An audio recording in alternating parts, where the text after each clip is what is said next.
Şu yaqin kunlarda aytib turgandim akalar. Hammaga assalomu alaykum. Şu yaqin kunlarda obuna bo'lib qo'yinglar, yangi ishlar chiqadi, yangi vakansiyalar chiqadi deb turgandim. Mana xudoga shukr, yana yangi vakansiyalar chiqdi, yangi ishlar chiqdi. Bu masalan nima deydi?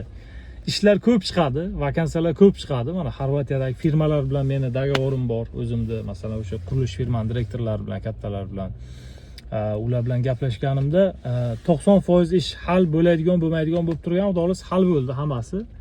Endi tayin bo'lgani uchun bu ishni tushuntirib aytib boraman. Akalar, tezroq gapiraman, tezroq tushuntiraman, vaqt kam. Xorvatiyadagi ish bo'yicha gaplashamiz. Gruziya emas, Xorvatiyadagi ish bo'yicha yangi vakansiya chiqdi akalar. Podrobno oxirigacha eshitinglar. Nima bo'ldi? Videoga like bosinglar, obuna bo'lib qo'yinglar. Keyin nima savolinglar bo'lsa kommentarda yozib qo'yinglar. Faqat iltimos akalar, videoni oxirigacha ko'rsanglar, tushuncha olasizlar. Birdaniga mana shunaqa qanaqa ish bor ekan deb birdan Telegramdan chiqib ketmanglar akalar. So'ranglar, birinchi ko'ringlar videoni oxirigacha. Keyin aloqaga chiqsanglar bo'ladi. Kimga ma'qul bo'lsa, niyati jiddiy bo'lsa, real. Самое главное akalar, ishonarli joy. Faqat menga realni o'sha bormoqchi bo'lgan, hujjat topshirmoqchi bo'lgan odam kerak, tayyor bo'lgan odam. Kerak emas, mana bir xil yordam so'rab chiqyapti Faruq. Yordam degani faqat pulni tushunyapti-da. U kerak emas akalar, unday nimalar chiqmanglar. Realni odam bo'lsa chiqinglar. Qaranglar.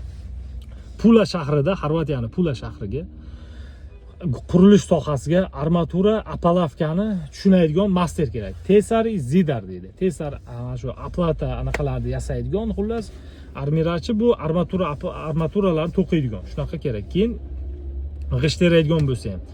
Qaranglar, Tesardan o'sha apalavka sohasini tushunadigan, beton sohasiga, xullas, apalavkani tushunadigan masterlar bo'lsa, mana ana chertyojdan o'qilaydigan masterlar bo'lsa, armatura, apalavkani biladiganlar bo'lsa, 3 ta apalavchik, 2 dona armaturshik kerak. Menimcha shu o'ylayman, apalavkani bilgan odam armaturani ham biladi to'qishda. Chunki bir-biriga yonma-yon ishda bu ikkalasi.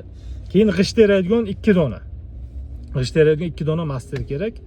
Armatura apalavkasiga 5 kishi kerak.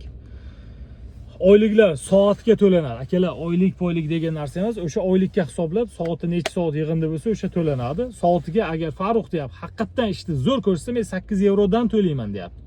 Ishni ko'rsata olmay, agar lapanglab aniq qiladigan bo'lsa, men 7 yevrodan to'layman deyapti. Shuni boshdan aytdi. Yotoq joy beradi, ishchi forma beradi, yeb ichar o'zingizlardan. U yog'ini yana kelishib olsa bo'ladi, yeb ichardi. Shu, rasxod deyarli kam bo'ladi. Bo'lsa faqat pitaniyalarga bo'ladi. Keyin yana nima? Hujjatlar обязательно qilib beradi. Hujjatlar o'sha 3 yillik ID kartaga o'tayotgan ekan. 3 yillikka topshiramiz agar kerak bo'lsa deyapti. Pula shahrida shu topshiramiz, chiqish vaqtini aytayapti. Har xil 3 oygacha, 4 oygacha maksimum borishi mumkin. Faruq gujva deyapti bu yerda. Gujva degani ochiradi. Odam ko'p degani haqida gapiryapti-da, shunday. Pula shahriga topshiriladi. Shunaqa gaplar.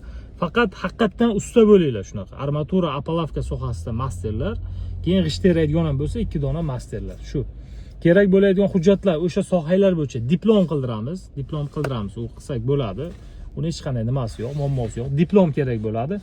Обязательно sudlanmagan bo'lishingiz kerak. Sudlanmaganlik spravkasi, uni apostil qildirtiramiz, keyin pasportingiz bo'ldi. Hammasi onlayn topshiriladi, bo'ldi. Bu yerda mahallaga spravkaga bor, buni oldiga bor, bundan ruxsat so'ra, unday narsa yo'q. Faqat sudlanmagan bo'lsangiz, men aytgan hujjatlarni tashlab bersangiz bo'ldi. Boshidan akalar, bizda unday narsa yo'q. Masalan, men Primoy firmani o'zi bilan ishlaganim uchun aytayman. Meni ko'pchilik kuzatadi, ish bo'yicha ko'pchilik taniydi. Akalar, men boshidan hech kimdan palon pul, mana buncha pul deb $1000, $2000 olinmaydi. Faqat hujjatingiz uchun rasxod qilasiz, приглашение uchun rasxod qilasiz, bo'ldi. Erta приглашение kelib bo'lgandan keyin vizangiz uchun rasxod qilasiz, bo'ldi. Vizani qo'lingizga olib bo'lganingizdan keyingina meni xizmatimni berasiz. Uni o'zingiz bilan adelni, realni ketmoqchi bo'lgan odam bilan gaplashib, podrobni yana tushuntirib olaman. Shunaqa gaplar akalar, niyati jiddiy odamlar, aloqaga chiqinglar, vaqt kam qolgan. Yangi yil keldi, yangi oylar, yana yangi anaqalar boshlandi. 2026-yil yangi kvotalar ochilgan. Bu degani O'zbekistonliklar uchun o'sha davro berilgan, varatalar ochiq shu vaqtda. Mana yilda oxiriga borib taqalib qolaveradi. Bilsanglar, ko'p otkazlar chiqadi. Bir xil приглашение chiqmaydi. Nimaga? Yil oxiri bo'ldi, o'sha kvota to'lgan bo'ladi. Yil boshiga harakat qilib, shu yil ketib olsanglar bo'ladi akalar. Chunki menga u yoqda advokat tanishlarim bor, Xorvat, ular bilan gaplashib turaman, svязdaman, nima yangilik bo'lyapti, nima zakon bo'yicha o'zgarish, ulardan so'rab turaman, ular menga aytib turadi. Nimaga sen bilan gaplashyapti? Sen kimsan o'zi deydiganlar bo'lsanglar kerak. Men ham sizlarga o'xshagan oddiy odamman. Jaydari insonman, ishlab borib kelib yuradigan insonman. Prosta men Primoy o'zlari bilan ishlayman, tilni bilaman. ularda kibr yo'q. Men muomala qilishni bilaman, gaplashishni, shunaqa. Ularda kibr yo'qligi uchun ham ular gaplashadi, bizga ham shunaqa. Faqat tilni biladigan odam bilan. Shunaqa gaplar akalar. Gapni ko'p cho'zib o'tirmayman. Yana qandaydir savolinglar qolgan bo'lsa, kommentariyada yozib qoldiringlar. Telegram nomerimni qo'yib qo'yaman. Aloqaga chiqsanglar bo'ladi. Vaqt kam. Xizmat, bilasizlar, o'zimda bosh xizmatim bor. 150 ming so'm o'sha xizmat to'lovni boshlaysiz, to'laysiz. O'zimda u xizmatim bu. Erta u anaqa hujjatingizni topshirib, hamma anaqalar bo'lganda ham o'sha meni bosh xizmatim to'lov 150 ming so'm. O'shani o'tkazasiz, keyin aytaman, hujjatlar tashab berasiz, hujjatlar taxlaymiz, hujjatlaringizga rasxod qilasiz, hujjatlar etap o'sha to'lovlarni aytaman, tushuntiraman, topshiramiz. Sizlar xudo xolasa hech narsa yutqizmaysizlar akalar. Riskovat bo'ladi, hamma ishda bor, baribir sababni qilamiz, natija Allohdan. Kimgadir o'xshab men 100% chiqadi, menga ishon, bir nima degan narsa yo'q. Men o'zimni bilaman, bo'ldi. Shu ishimni to'g'ri qilaman, bo'ldi. O'sha rezultatni ko'rsatishni xohlayman. Menda nimasi anaqa, demoqchiman, primoy firmani o'zi, bir o'rtakash emas, bir hoshim emas, bir anaqa emas, boshqa emas. O'zim gaplashib, o'zim anaqa qildiraman. Hammasini bosh qoshiga bo'laman. Shunaqa gaplar. Priglasheniyani ketadigan vaqtini deylik 3 oy. 3 oy, 3,5 oy deyapti maksimum. Vizani ketadigan vaqti 45 kun maksimum. Shu vaqtlarda hisob plus minus hisob kitob qilasizlar shu akalar. Shunday, hech qanaqa suhbat bo'lmaydi, hech qanaqa til bilishinglar shart emas. Bir xil til, keyin rus tilini bilan o'tamiz. Rus tili o'sha mana shu firmadagi, mana shu Zoran o'sha anaqani ismi, Xorvatda o'zi rus tilini ham bilar ekan. Rus tilida ham gaplashishlar, bunday ishlar tezroq bitadi, bundayroq bo'ladi. Erta borsanglar ham, xudo xolasa. O'zim bosh qo'sh bo'laman hammasiga inshaalloh. Hujjat topshiraman degan niyati jiddiy odamlar bo'lsa, marhamat, aloqaga chiqinglar. Shu ishlar bor akalar. Hujjatlarni hammasini o'zimiz taxlaymiz. Men shu aytgan hujjatlarni, pasportni, sudlanmaganlik spravkalarni yagona darchadan oldirib bersanglar, hammasini PDF variantda, telefonda ochiladigan PDF variantda tashab beriladi. Bo'ldi. O'sha hujjatlarni taxlab, o'zim onlayn hammasini topshirtirib beraman. Shunaqa gaplar akalar. O'zim bosh qo'sh bo'laman. Agarda men sabab borib qolsanglar, men xursandman akalar. Men sabab juda ko'p odamlar bordi. 3 ta harf ekan, ko'pi bor. Endi bilib oldinglar nimaligini. Ko'pi borganlar shunaqa ekan. Shuning uchun bildim, men ham xizmatimni olaman, bo'ldi. Anaqam bo'lmaydi. Masalan, o'sha nima deydi? O'sha ishgacha olib borib joylashtirib qo'yaman, ID kartasini oladi, oyligini oladi, bo'ldi. Shu. Bu yog'iga masalan men musofirda birovda qo'ldan yetalab yoki ketmon chopsa, ketmonni ushlab turib men bosh qiladigan anaqa emasman akalar. Men borib ishimga javob beraman, o'sha ishga olib borib sizni joylattirib, ishlattirib, nima qildirib turaman, bo'ldi. Shu. Xohlanglar, ishlaylar, xohlanglar, qaytib ketinglar deyman.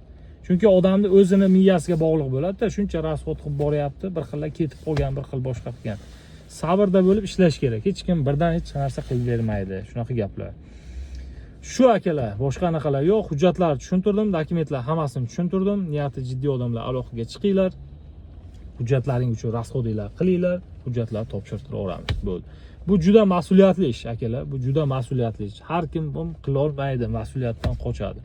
Shuning uchun ham men o'zim o'rtada turib, sababini qilib inshaalloh yuzimiz yorug' bo'lsin hamma tarafda. Inshaalloh mana oldin topshirgan odamlarimiz ham chiqqan ko'rsatib boraveraman hammasini.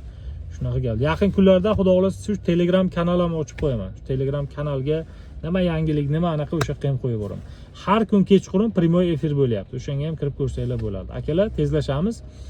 3 ta armatura apalavkasi bilan 5 kishi kerak. Armatura apalavka sohasini tushunadigan masterlar 5 kishi, 2 ta g'isht teradigan. Bo'ldi. Shu akalar. Oyliklaringda 7-8 yevrodan boshlanadi. O'rtacha hisoblasanglar 200 soat ishlasanglar ham oyiga nari beri 1,5 ming 1600 yevroda. Deta $1700 bu boshlanishi nari berisi bilan. Qanchagacha oylikda oshilasangiz ham 10 yevrogacha deydi. Bu degani kuniga $100 degani. Ungacha odamni o'ziga, mehnatiga, harakatiga bog'liq. Shunaqa gaplar akalar. Bu xarajatlar, bu borishinglar bir marta. Erta borib olganlar, masalan, 3 yillik ID karta bersa, shu bilan kirib chiqib yurasizlar. Shunaqa. Hammaga rahmat, joninglar sog' bo'lsin, sog'-omon bo'linglar. Aytganda, Xorvatiyaga oyliklar oshyapti, yildan yilga oshyapti. Shunaqa gaplar. Sog' bo'linglar akalar, aloqaga chiqinglar.